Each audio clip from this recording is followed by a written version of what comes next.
e aos outros também que nos assistem pela internet nesse momento, que abrissem as suas Bíblias no livro do profeta Daniel, o capítulo 1. Nós iniciamos hoje uma nova série das nossas pregações, onde nós consideramos a vida do crente em um mundo descrente, onde nós consideramos como que deve ser o meu posicionamento, o seu posicionamento, com pessoas que têm a fé no Senhor, em uma geração que tantas vezes abomina a fé, ou marginaliza a fé.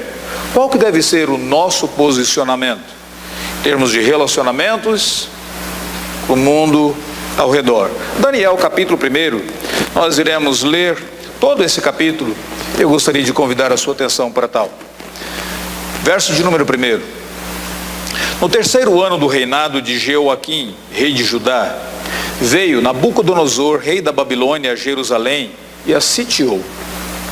O Senhor lhe entregou nas mãos a Jeoaquim, rei de Judá, e alguns dos utensílios da casa de Deus, e estes levou-os para a terra de Sinear, para a casa do seu Deus, e os pôs na casa do tesouro do seu Deus.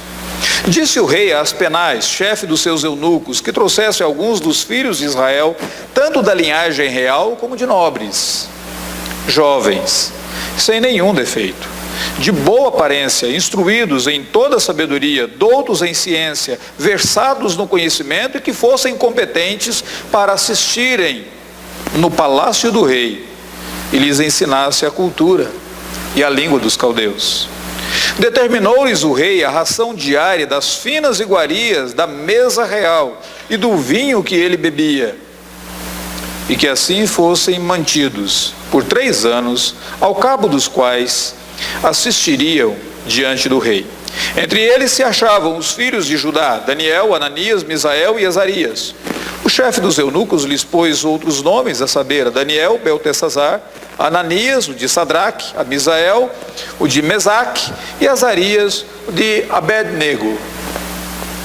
Resolveu Daniel firmemente não contaminar-se com as finas iguarias do rei, e nem com o vinho que ele bebia. Então pediu ao chefe dos eunucos que lhe permitisse não contaminar-se. Ora, Deus concedeu a Daniel misericórdia e compreensão da parte do chefe dos eunucos. Disse o chefe dos eunucos a Daniel: tenho medo do meu senhor, o rei, que determinou a vossa comida e a vossa bebida, porque, pois, veria ele o vosso rosto mais abatido do que os outros jovens da vossa idade. Assim poris em perigo a minha cabeça para com o rei. Então disse Daniel ao cozinheiro-chefe, e a quem o chefe dos eunucos havia encarregado de cuidar de Daniel, Ananias, Misael e Azarias: experimenta, peço-te, os teus servos 10 dias, e que se nos deem legumes a comer e água a beber. Então se veja diante de ti a nossa aparência, dos jovens que comem das finas iguarias do rei. E segundo vires, age com os teus servos. Ele atendeu e os experimentou 10 dias. No fim dos 10 dias, a sua aparência era melhor, estavam eles mais robustos do que todos os jovens que comiam das finas iguarias do rei. Com isso, o cozinheiro-chefe tirou deles as finas iguarias e o vinho que deviam beber, e lhes dava legumes. Ora, a estes 4 jovens Deus deu conhecimento e inteligência em toda a cultura e sabedoria, mas a Daniel deu inteligência em todas as visões e sonhos. Vencido o tempo determinado pelo rei para que os trouxesse, o chefe dos eunucos os trouxe à presença de Nabucodonosor. Então o rei falou com eles, e entre todos não foram achados outros como Daniel, Ananias, Misael e Azarias. Por isso, passaram a assistir diante do rei. Em toda a matéria de sabedoria e de inteligência sobre os quais o rei lhes fez perguntas, os achou 10 vezes mais doutos do que todos os magos e encantadores que haviam em todo o seu reino. E Daniel continuou até o 1º ano do rei Ciro. Nos últimos anos, muita atenção tem sido dada aos chamados grupos minoritários.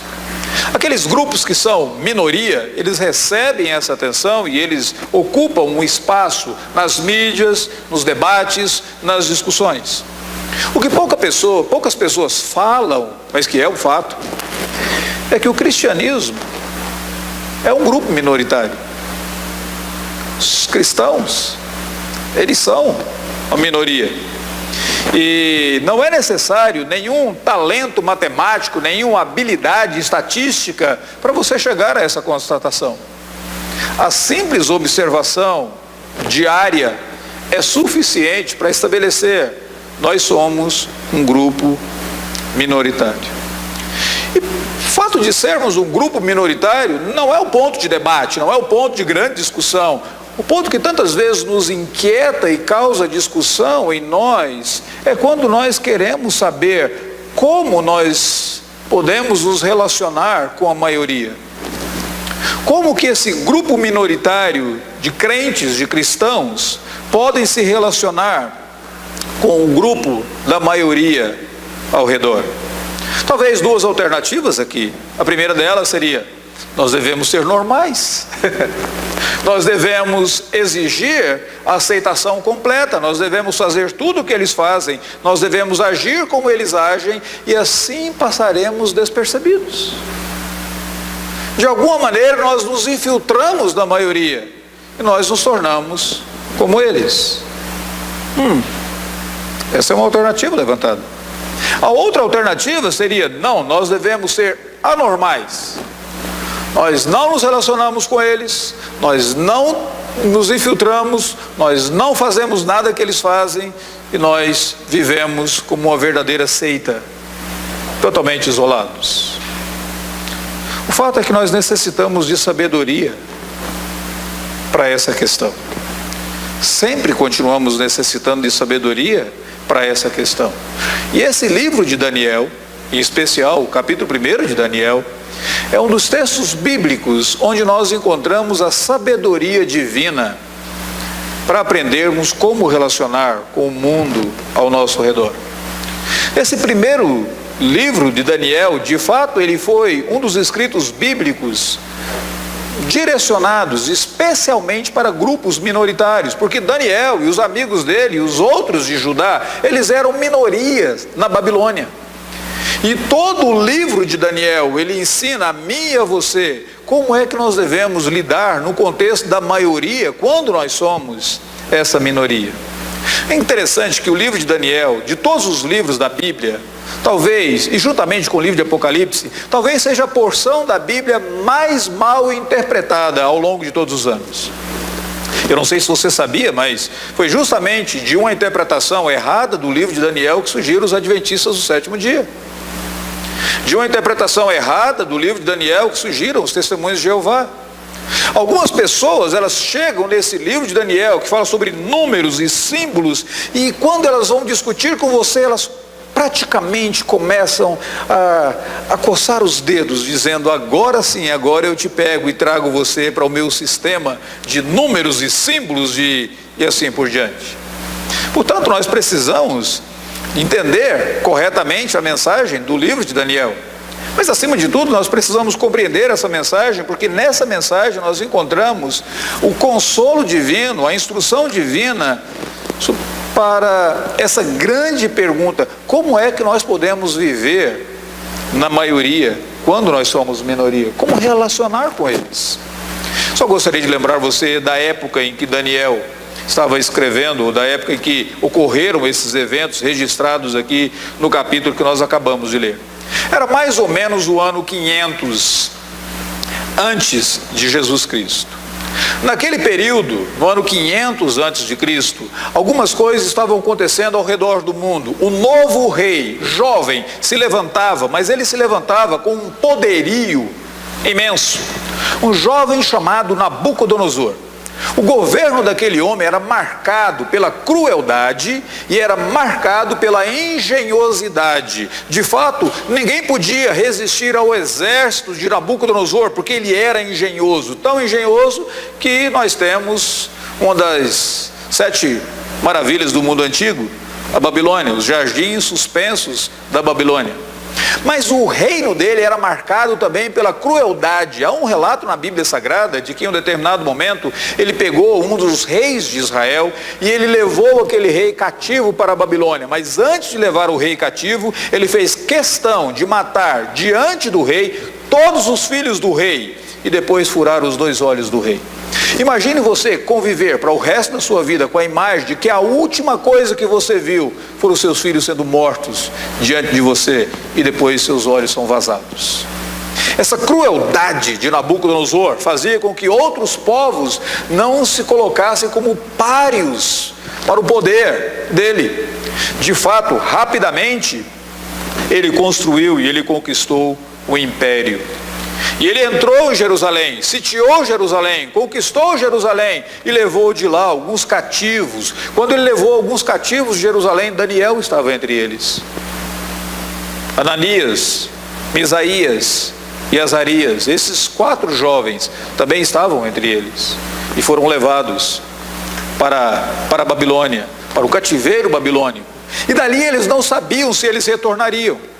De fato, o relato bíblico sobre o cativeiro babilônico é um dos dramas mais intensos da Bíblia Sagrada. Ele só não é maior do que o drama da morte do Senhor Jesus Cristo. Eu fico imaginando, para cada judeu que naquele momento teve a cidade de Jerusalém sitiada pelo poderio de Nabucodonosor e foi levado para o cativeiro, ele deveria imaginar, é o fim do mundo. Aqueles judeus viram o templo sendo destruído, as colunas do templo sendo desmontadas, o ouro, a prata, o bronze sendo levados, os utensílios do templo, tudo sendo levado. A cidade em ruínas, o mundo acabou. O que eles podiam esperar? Como eles podiam viver? E agora, nesse exato momento, vivendo na Babilônia, sendo um povo minoritário, não podendo ter a liberdade do culto, não podendo expressar as suas convicções, o que eles podiam fazer? Eles haviam pecado. O povo pecou e o povo rejeitou Deus, e Deus havia rejeitado o povo naquele momento. Como que eles poderiam viver naquele contexto? É sobre isso que trata o capítulo 1 de Daniel. Esse capítulo ele pode ser facilmente dividido em 2 partes. E é sobre isso que eu quero ver com vocês. A primeira delas está aí do versículo de número 1 ao versículo de número 7. E a segunda do versículo de número 8 até o restante do capítulo. Do versículo de número 1 a 7 fala sobre as determinações do rei Nabucodonosor. Do versículo de número 8 fala sobre a resolução de Daniel. Ambas as partes desse capítulo revelam para mim e para você algumas verdades extremamente relevantes para o nosso dia a dia, para amanhã no seu trabalho, na sua escola, na sua vida. Extremamente relevantes para os meus relacionamentos e os seus relacionamentos com pessoas ao nosso redor. Eu gostaria que você observasse então nessas determinações de Nabucodonosor. O texto, ele inicia com a expressão do versículo de número 2: o Senhor lhe entregou nas mãos de Nabucodonosor, o rei Joaquim. Mas Nabucodonosor, o fato de Deus ter entregue para Nabucodonosor o domínio e a conquista de Jerusalém e do povo judeu, não significava que Nabucodonosor fosse um crente, não significava que Nabucodonosor fosse um servo de Deus. Pelo contrário, o próprio versículo de número 2 diz que ao final ele destruiu o templo de Deus e ele levou os utensílios para a casa do seu Deus. Ou seja, ele não cria em Deus, ele era um descrente em Deus, ele era um idólatra, ele adorava outros deuses, não era um servo de Deus. A expressão aqui é apenas uma expressão que fala sobre a soberania de Deus.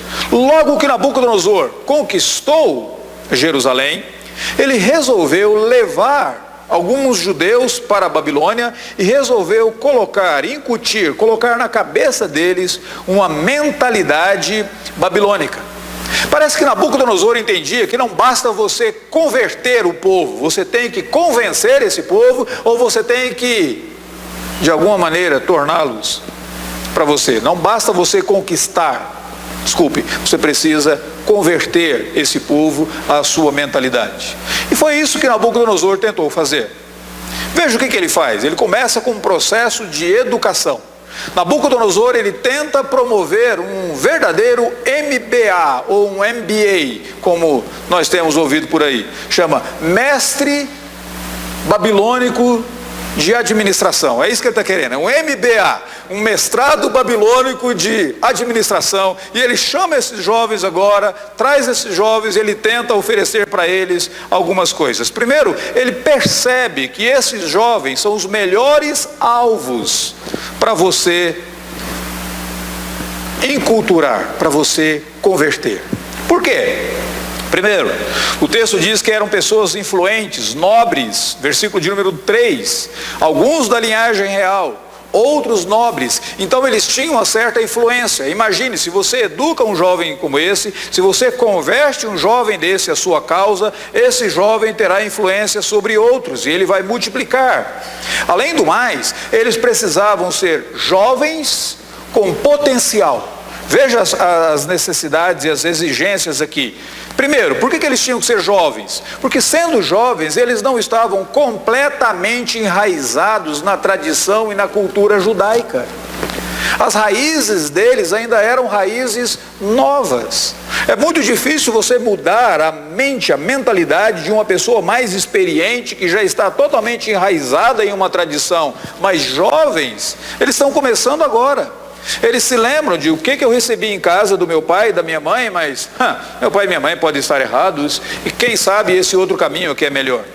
Eles se lembram daquilo que eles receberam na igreja, na tradição cristã, que eles foram criados, mas, ei, cada um tem que tentar a sua própria sorte, não é verdade? Então deixa que eu tenha a liberdade de escolher o meu próprio caminho. Eram jovens, as raízes não estavam tão profundas. Eles podiam ser mudados e transformados mais rapidamente. Eles eram mais flexíveis, mais curiosos com relação a novidades. Além do mais, esses jovens aqui, eles tinham que ter uma aptidão para o estudo, para aprendizado. O texto diz, eram homens cheios de sabedoria, deveriam ser jovens cheios de sabedoria, cheios de inteligência, instruídos, pessoas que já gostavam de alguma coisa nova. Vamos ver uma novidade. Eu sou aberto para o novo, sou aberto para uma proposta. Então esse era o grupo alvo nesse MBA de Nabucodonosor. Segundo, observe a proposta dele. A melhor proposta para você trazer jovens para o seu lado, qual é? Ofereça uma bolsa de estudos. E Nabucodonosor ofereceu uma bolsa de estudos. Dê uma olhada no versículo de número 5. Desculpe, eu trabalho com educação, eu não posso deixar de observar essas coisas aqui. Verso de número 5, determinou-lhes o rei a ração diária das finas iguarias da mesa real, do vinho que ele bebia, e que assim fossem mantidos por 3 anos, ao cabo dos quais assistiriam diante do rei. O que eles têm aqui então? Ele oferece essa bolsa de estudo. Vocês serão sustentados para estudar, vocês receberão um alimento e vocês poderão estudar, não tem que pagar nada para o curso que vocês farão. O curso dura 3 anos e depois disso você ainda tem a promessa de um futuro brilhante. Você vai assistir diante do rei. Emprego garantido, vocês assistirão diante do rei e vocês ajudarão o rei. É uma proposta tentadora. A terceira coisa que Nabucodonosor faz, ele coloca um currículo. O que eles teriam que aprender? Primeiro, eles têm que aprender a língua. A língua seria o aramaico. Não existe nada errado você aprender uma outra língua. No mundo globalizado, você ser bilíngue é ótimo. Então eles poderiam aprender uma outra língua. Obrigado, Sr. Fábio. Eles poderiam de fato aprender uma outra língua ali. E observe uma coisa bem interessante nesse aspecto, mas não era apenas a língua que eles tinham que aprender. Eles precisavam também aprender a cultura do povo. Agora, aqui está um problema. Cultura não é apenas uma tradição. Cultura é a maneira de um povo, de um grupo, de uma nação olhar para a vida, ver a vida. O centro de uma cultura, o cerne de uma cultura é uma cosmovisão, é um mapa da realidade. Quais são os valores? Quais são as crenças? Aqui você tem o cerne de uma cultura. Quando o texto diz que Daniel deveria ser instruído e os amigos dele deveriam ser instruídos na cultura dos babilônios, eles aprenderiam a pensar o que os babilônios pensavam, eles aprenderiam a valorizar os que os babilônios valorizavam, eles teriam que submeter as mesmas crenças dos babilônios. Permita-me dizer uma coisa para você que aqui está. O mundo age dessa mesma forma comigo e com você. Propostas fantásticas.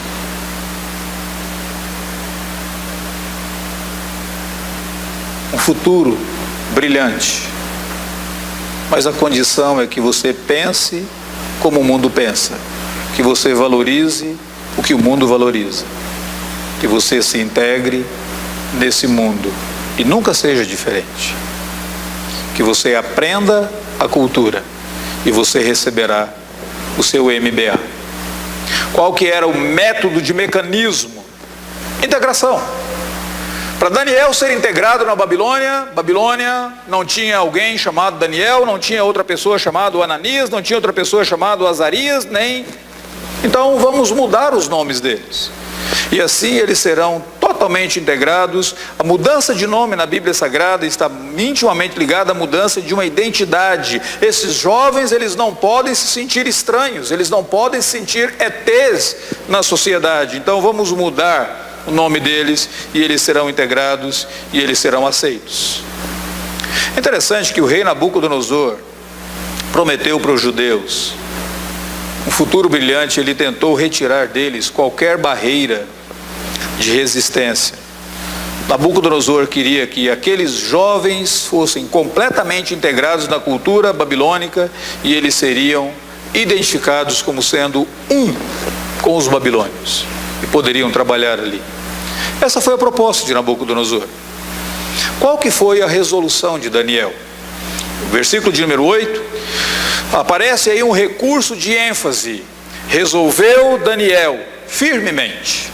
Essa é uma expressão muito interessante, porque aqui você está dando uma ênfase. Por 3 anos eles seriam instruídos naquele curso, e Daniel resolve agora, firmemente, não contaminar-se com as finas iguarias do rei. Aqui eu quero mostrar para vocês o que não era um problema para Daniel e o que passou a ser de fato, qual era o verdadeiro problema para Daniel. O problema para Daniel não era a proposta do curso. Ele poderia muito bem trabalhar diante do rei e trabalhar naquele império, como ele fez. Pelo restante da vida dele, cerca de 70 anos, Daniel ali esteve. Versículo de número 21 diz que Daniel continuou até o 1º ano do rei Ciro. Durante todo o período, mudanças políticas, Daniel continuou sendo um dos sábios daquele império. O problema para ele não era aceitar a proposta de emprego que Nabucodonosor tinha para ele. Ele poderia fazê-lo como ele o fez. O problema para ele não era aprender a língua dos babilônios, aprender o aramaico. Ele faz, eu não sei, uma coisa que você não consegue perceber, porque nós lemos a Bíblia traduzida para o português, mas se nós estivéssemos lendo a Bíblia no original, você veria que o capítulo 1 é em hebraico, capítulo 2 é em aramaico, até o capítulo 7 é aramaico, capítulo 8 volta para o hebraico. Ou seja, ele aprendeu a língua. Não era difícil aprender a língua. Não era difícil um sistema de estudo de 3 anos. Daniel não era aquele jovem preguiçoso que dizia, eu só quero frequentar esse MBA durante 2 meses, depois eu quero o diploma e acabou. Mas isso não era o problema para ele. O problema para ele era o conteúdo. Aliás, um outro problema para ele nem foi a mudança de nome. Em momento algum ele se revolta com a mudança do nome. Mas o problema para ele era o conteúdo. O conteúdo implicava que ele se amoldasse às exigências de Nabucodonosor e ele começasse a se alimentar daquilo que vinha das finas iguarias do rei, que por alguma razão ele entendeu que aquilo seria contaminar-se. Aceitar aquilo que vinha de Nabucodonosor e ingerir essas coisas, passar a absorver essas coisas, de alguma forma ele entendeu, esse conteúdo, isso significa desagradar ao Senhor Deus. E nesse ponto, ele teve que colocar um limite. Eu e você precisamos de sabedoria de Deus para saber até onde nós podemos ir. E em que nós devemos dizer isso eu não posso aceitar, com isso eu não posso conviver. Há momentos na minha vida e na sua vida que uma divisão precisa ser estabelecida entre aqueles que são servos de Deus e aqueles que estão no mundo, aqueles que andam na luz e aqueles que estão nas trevas. Não dá para você viver uma vida nebulosa. Não dá para você caminhar e servir a dois senhores. Estabelecer a distinção em alguns momentos de uma generosidade dos incrédulos é muito difícil. É engraçado porque quando uma pessoa que não crê em Deus, que não teme ao Senhor Deus, quando ela te ofende, quando ela te chuta, é mais fácil você dizer, então não quero nada a ver contigo. Não tenho nada a ver contigo, não quero saber de você. Mas quando ela te trata com generosidade, com bondade, quando ela te oferece uma bolsa de estudos, quando ela te oferece sustento completo, quando o Nabucodonosor parece ser tão bondoso assim, a tentação é você dizer, tá bom, eu aceito, vai. Quando ela paga o seu jantar, quando ela paga a sua entrada no cinema, quando ela te convida para a festinha, ela diz, todos terão que pagar, mas a sua é de graça, claro. Você diz, é muito mais difícil. Quando ela te oferece a primeira bebida, quando ela ainda vai um pouco além e sugere que você utilize algumas substâncias químicas que não farão nenhum mal para a sua saúde, que mal tem? E ela é generosa. É tão difícil. E não foi fácil para Daniel. Foi difícil para Daniel. Mas como que ele fez? Tem 3 coisas que eu quero que você observe dessa resolução de Daniel. Primeiro, foi uma coragem com entendimento. Daniel não foi estúpido. Daniel não foi tolo. É interessante porque muitas vezes as pessoas pensam que se converter a Deus e crer em Deus significa você aposentar o seu cérebro. Não, Daniel não fez isso. Daniel foi muito inteligente e ele assumiu essa coragem com discernimento. Ele conseguiu, em primeiro lugar, distinguir a linha divisória. Com o que eu posso concordar? Com o que eu não posso aceitar? Ele poderia concordar com a mudança de nome, ele poderia concordar com o emprego, ele poderia concordar até mesmo com o período que ele ficaria ali. Mas em mudar a mente dele, as crenças dele, os valores dele, resolveu Daniel firmemente não contaminar-se. Então ele conseguiu distinguir a linha divisória. A questão não é até onde eu devo ir. A questão é simplesmente dizer onde é que eu devo ir. Daniel entendeu, nesse lugar, nesse caminho eu não vou. Eu não posso ir. Ele resolve firmemente. Segundo, Daniel conseguiu distinguir quando é que ele não poderia aceitar o próprio comodismo dos colegas dele, dos outros judeus. Você percebe na Bíblia Sagrada que os outros judeus não se revoltaram. A iniciativa aqui não foi de Ananias, Misael e Azarias. E não eram apenas esses que estavam lá, tinha outros judeus. Sabe quando você quer tomar uma decisão e parece que os seus pares, parece que o seu grupo não vai contigo? Eles não assumem. E Daniel conseguiu distinguir, esse é o momento em que eu tenho que levantar.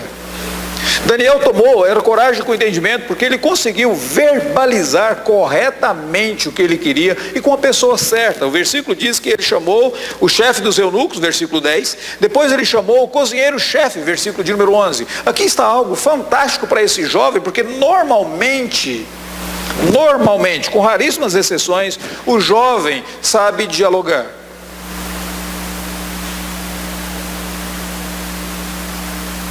E eu digo para vocês, eu já fui jovem, os cabelos brancos agora, e era tão difícil quando meu pai queria dialogar comigo, eu queria simplesmente dizer o que eu achava para o meu pai. Dialogar com ele, entender a mentalidade dele, com raríssimas exceções você encontra. Normalmente eu quero falar, eu quero declarar o meu ponto. Daniel não. Ele conseguiu identificar com quem falar e como falar, e ele fez uma proposta. Experimente então 10 dias. Coragem com discernimento. Coragem com entendimento. Segunda coisa que você observa dessa atitude dele foi coragem no momento exato, no momento adequado. Se primeiro foi uma coragem com entendimento e a coragem apropriada, agora é a coragem no momento adequado. Havia uma certa urgência que Daniel tomasse aquela resolução logo no início e que ele não deixasse para depois. Aqui é interessante porque há momentos na minha vida em que as coisas têm que ser tratadas logo, logo. Se você deixa para amanhã, elas estragam. Se você deixa para amanhã, você perde o timing, o momento exato de agir, e você não consegue mais voltar ali. Compromisso e comprometimento com Deus deve ser evidenciado logo no início. Vocês que moram em São Paulo, durante praticamente a maior parte da vida de vocês, deixa eu falar para vocês de alguém que veio para São Paulo e não estava acostumado com essa cidade. A imagem que você tem de São Paulo, quando você se aproxima de São Paulo, chegando a essa cidade, é uma verdadeira bolha de poluição.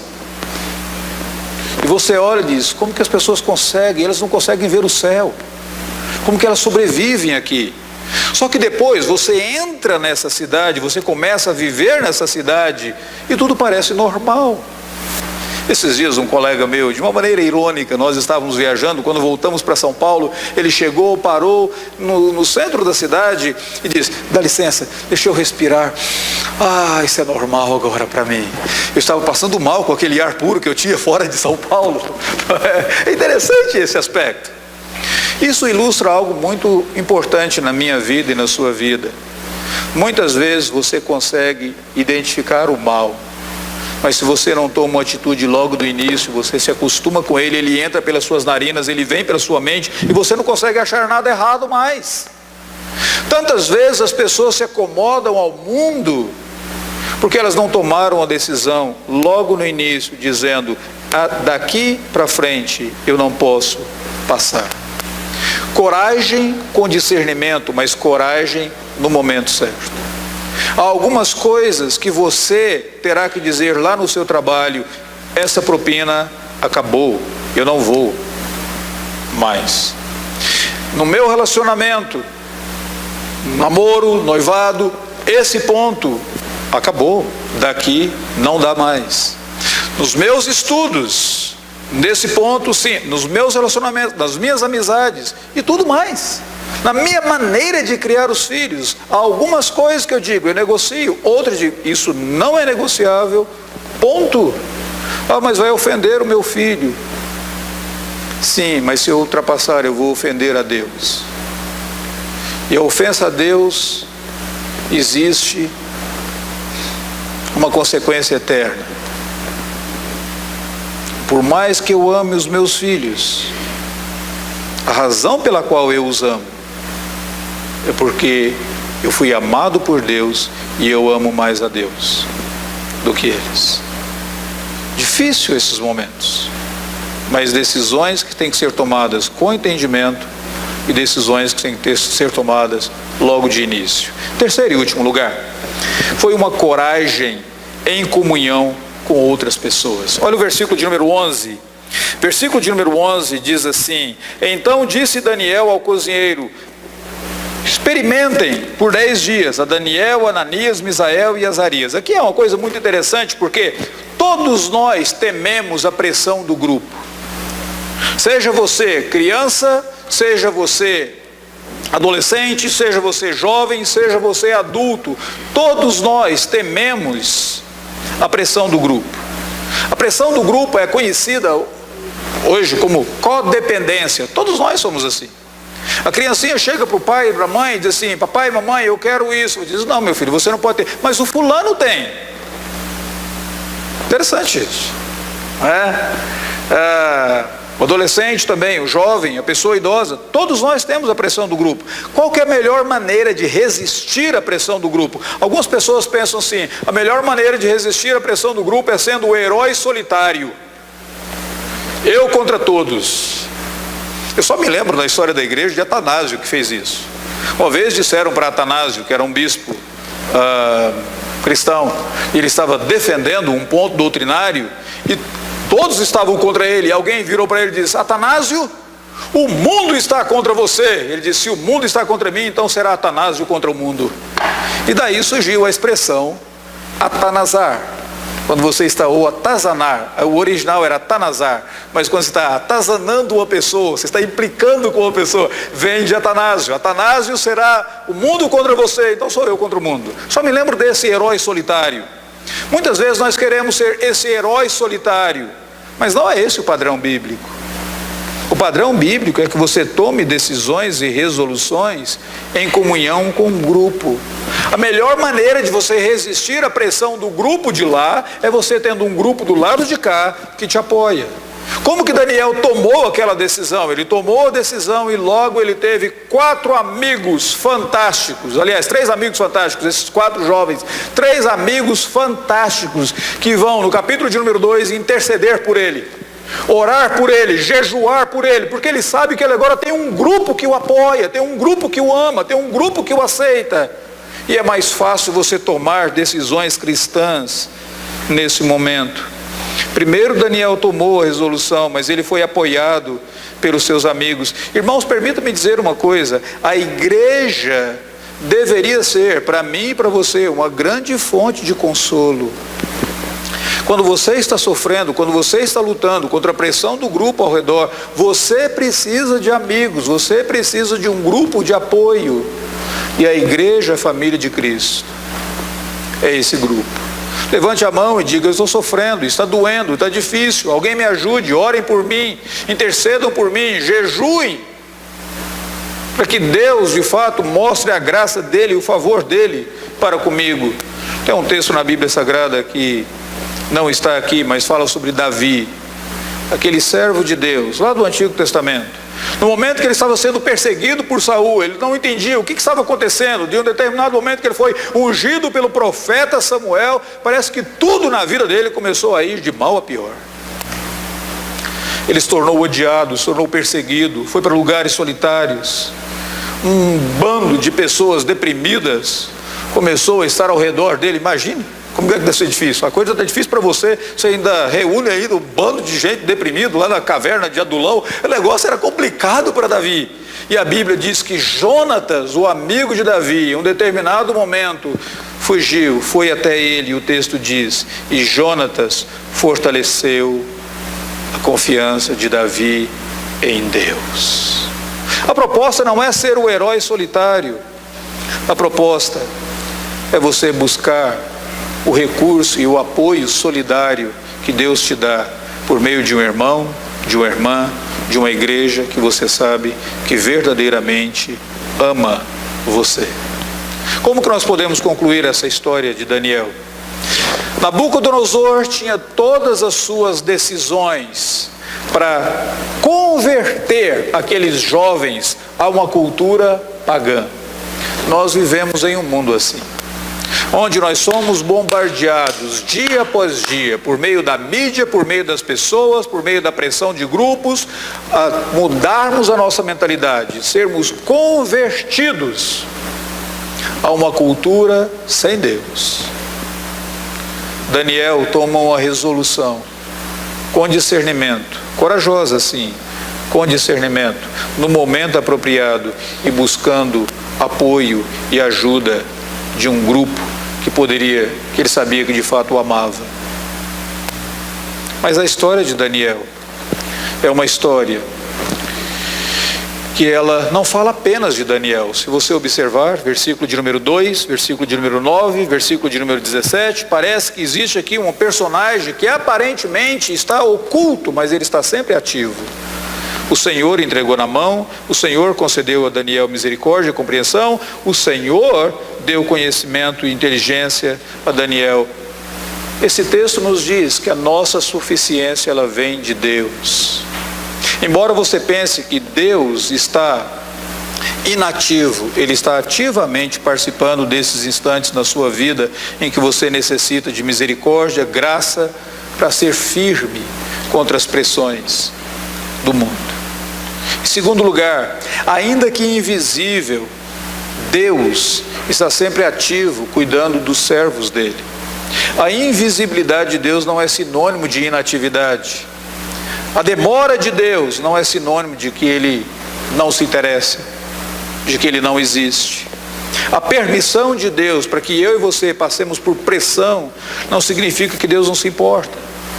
Nos momentos mais angustiantes de Daniel, Deus estava ativamente operando na vida do servo dele. A providência estava guiando Daniel, a providência de Deus estava concedendo misericórdia a Daniel e capacitando Daniel para aquilo que ele precisava fazer.